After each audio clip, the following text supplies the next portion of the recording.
Universal News TV, votre chaîne d'information la plus crédible. Le président Bondakani évoque de nombreux arguments pour démontrer comment certains Camerounais de la diaspora sont utilisés contre leur propre pays. Bondakani manifeste toute son indignation à voir des Camerounais se comporter de la sorte vis-à-vis de le pays. Il pense que ça fait même honte à la limite. Écoutons maintenant le président Bondakani. Écoutons. Bonsoir à vous également, président Bondakani. Bonsoir Bachir. On vous a plébiscité, meilleur journaliste du monde. C'est difficile de mettre ça un jour d'assumer ça, mais bon, vous savez, c'est très compliqué. Donc, c'est pour ça que je préfère dire qu'on a désigné. On l'a désigné, bon, parce que Afrique Média n'a que des grands journalistes. D'ailleurs, il y avait un ancien là, qui était à travers à ma gauche là, il m'a tout dit. Ce sont tous des grands journalistes. Je n'ai pas dit le contraire. Et c'est bien comme ça. Donc, je voulais simplement dire que c'est dur à assumer. Parce que, ça, évidemment. Voilà. Donc, je suis content d'être avec vous ce dimanche. Ça faisait d'ailleurs très longtemps. Oui, très longtemps. Je n'étais pas là. C'était un retrait volontaire. C'est vrai, j'étais malade, mais volontaire parce qu'il faut prendre souvent de la hauteur. Quand ça va dans tous les sens, il faut prendre de la hauteur. Parce qu'on est des pionniers. On a une responsabilité. D'autant plus que, permettez que je le dise, je suis toutes vos émissions.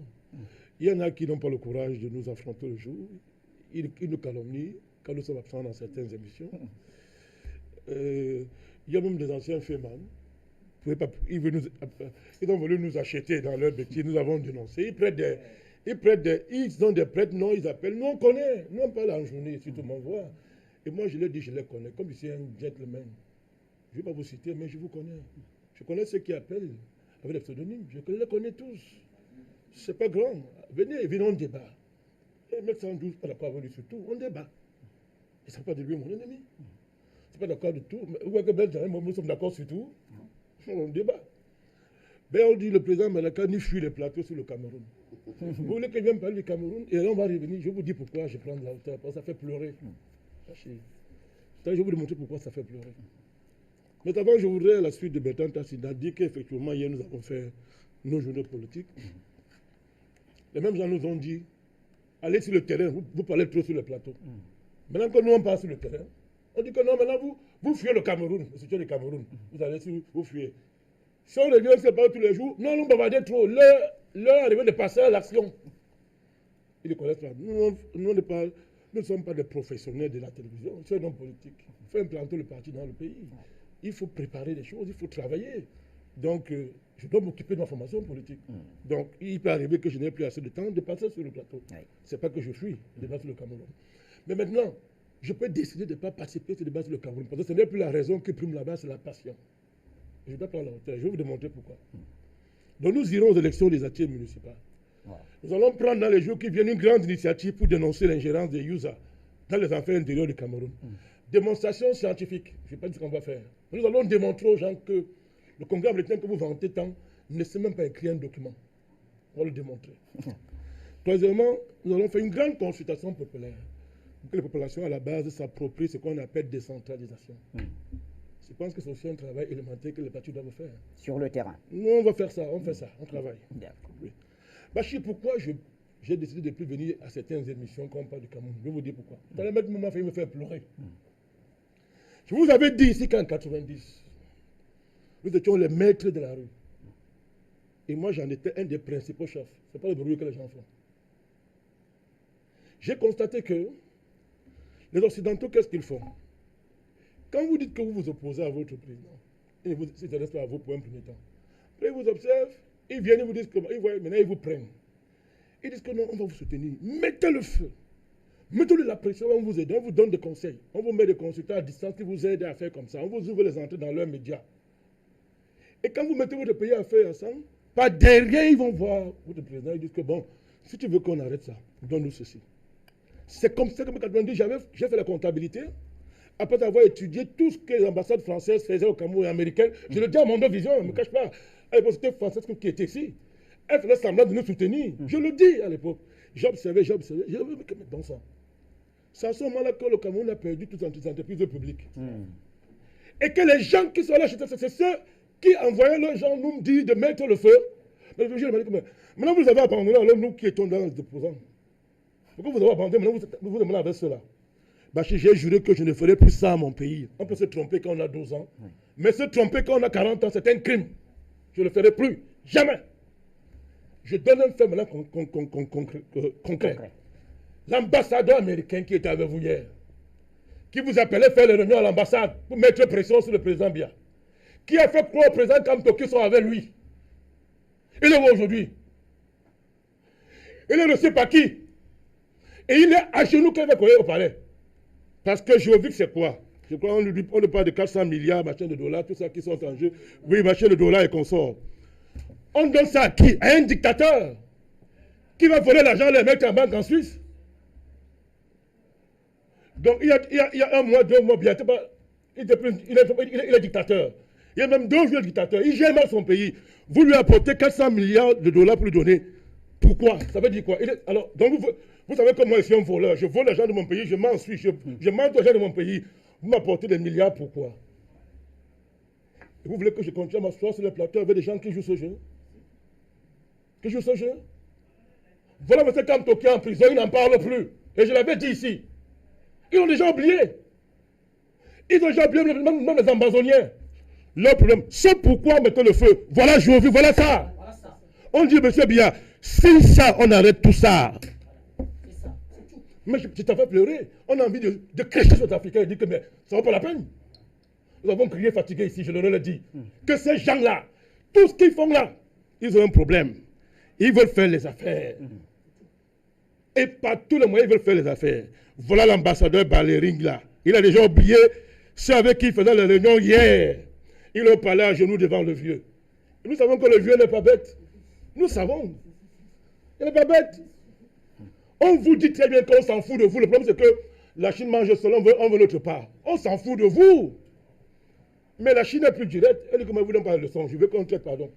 Mais les gens font dire que démocratie, machin, tout ça, alors que la véritable primaire, ils ne croient plus à ça. Est-ce que vous avez continué à me dire que bien c'est un dictateur? Bon, les Américains ne le savent pas. Hein? Il était avec qui? Bachir, il faut dire ça pour que le peuple camerounais, les gens écoutent. Parce que moi, je n'ai plus le temps à perdre. Je n'ai pas le temps à perdre. On n'a pas que ça à faire. Si des gens disent qu'ils font la politique et qu'ils travaillent pour le peuple, qu'ils aient honte, et même le manque de dignité. Si vous avez fait ça, vous avez mis le feu dans les deux régions anglophones. Elles sont placées, vous mettez la pression dans votre pays. Ceux qui financent ça par derrière, maintenant, passent par derrière. Quand c'est mûr, on a effrayé le président à Genève. On a donné l'argent des irresponsables. Ils sont allés balader à Genève. À Genève, je l'ai dit la dernière fois, si j'ai une information, quelqu'un vient me démentir. Bourré était parmi les gens qui mettaient le feu là-bas. Il veut le port de droit là. Il veut effrayer le président pour qu'on signe, il revienne. Il a porté plainte à la cour de Paris. Il met pression. Je le dis à mon dos, je ne crains personne. Et je connais les gens à Yaoundé qui sont dans ça. Ils sont ministres. Moi, je ne crains personne. Je le dis ici. Et le président lui-même le sait. Ils mettent la pression là-bas parce que par derrière, maintenant on vient, on dit que non, monsieur Bachir, laissez-moi finir. Il s'agit de mon pays. Hein. Ouais, vous chutez pas. Il s'agit de mon pays. Parce que moi, je ne supplée pas les plateaux médiatiques. Ça fait peut-être de moi, j'ai dit que je ne vais même plus ici. C'est pas, vous me connaissez vraiment, je lâche chez moi. C'est pas là pour m'abuser. Donc, je dis ceci, c'est-à-dire que les gens savent très bien ce qu'on est en train de faire. Monsieur Bolloré, là, il n'a rien apporté de bon au port. Les chiffres le demandent. Le patron du port maintenant a décidé qu'il faut moderniser le port et que ce que tu faisais là, Bolloré, non seulement on peut avoir ça 10 fois moins cher, mais on peut amener plus. Il a fait un grand plan. Ceux qui mangent dans ça, Yaoundé, certains ministres, ne sont pas d'accord avec ça. Et Bolloré, que le patron dit que, ok, vous ne faites rien aussi, on meurt tous, je vous lâche. Il faut effrayer le président. On a déjà même dit que l'affaire là c'est fini, on l'a chassé Bolloré. Mais il faut effrayer le président et pas le mieux. Monter déjà à Genève, qu'est-ce que sont les patriotes? Ils marchent, ils insultent le président, ils ne savent même pas ce qu'il y a derrière. Que derrière, il y a des gens qui sont là, qui cherchent un contrat. Et quand on aura le contrat, RFI qui vous accueille va vous fermer sa porte, RFI va vous chasser, les Suisses vont vous chasser, parce qu'ils ont déjà eu le contrat. Voilà les Américains. On fait un communiqué, soi-disant résolution d'un congrès, écrit avec des fautes. C'est-à-dire, vraiment, vous vous demandez si ceux qui sont là le connaissent un jour. Je l'ai dit tout à l'heure, nous allons répondre avec la science. On écrit, on dit non. Dans leur résolution, ils disaient que non, nous on met pression. Et ils disent que non. Monsieur Biya réprime les opposants. Dans le même communiqué, on dit, nous appelons les opposants à la retenue. C'est ce que ça veut dire en français. Hein? Vous dites qu'on réprime les opposants. Et vous dites que non, les opposants doivent faire des marches pacifiques et avoir de la retenue. Donc vous reconnaissez que c'est violent. On se moque de qui? Parce que vous êtes des nègres. On vous dit tout chose en contre, on dit n'importe quoi. Tout ça, c'est parce que M. Trump, et moi, contrairement à ce que les gens disent, mais vous avez dit, hein, Trump, moi, je le préfère comme il est. Il n'est pas faux comme Obama, qui y avait Kadhafi et l'a tué la nuit. Il n'est pas faux comme Macron qui insulte les Noirs la nuit, pisse sur vous, le juif vient rire avec vous. Trump, c'est un commerçant. Et il a envoyé l'ambassadeur, lui dit que bon, non, on a mis assez de pression. Les agents passent. On peut tout perdre. Va lui dire qu'on va arrêter tout ça. On va envoyer les bandits que non, on est hébergés chez nous là. On les a donné la catégorie C de la nationalité américaine. On va les envoyer qui signent d'abord le contrat. S'ils signent, on les envoie au Cameroun les livres. Voilà les enjeux. Très bien. C'est triste qu'après 1000 ans d'esclavage, les Africains soient encore à ce niveau. Merci, Président Bandakani. Voilà donc une façon de s'exprimer sur ce sujet. Les États-Unis qui veulent renforcer. Le président Bandakani mentionne que Bolloré était derrière les manifestations de certains Camerounais à Genève. Ces manifestations avaient pour but de faire pression sur le président Paul Biya, afin que la gestion du port de Douala soit attribuée à Bolloré à nouveau. Les Camerounais ont donc été utilisés contre leur propre pays par des lobbies impérialistes. Voilà l'essentiel qui en ressort de cette analyse du président Bandakani. Ici, Christine Muriel, pour Universal News TV. Merci de suivre Universal News TV sur YouTube. Nous vous rassurons que les informations que nous diffusons au quotidien sont suffisamment crédibles. Alors, n'hésitez pas à liker la vidéo si elle vous plaît, et si vous êtes nouveau sur la chaîne. N'oubliez pas de vous abonner et d'activer la cloche de notification pour ne pas rater nos prochaines vidéos.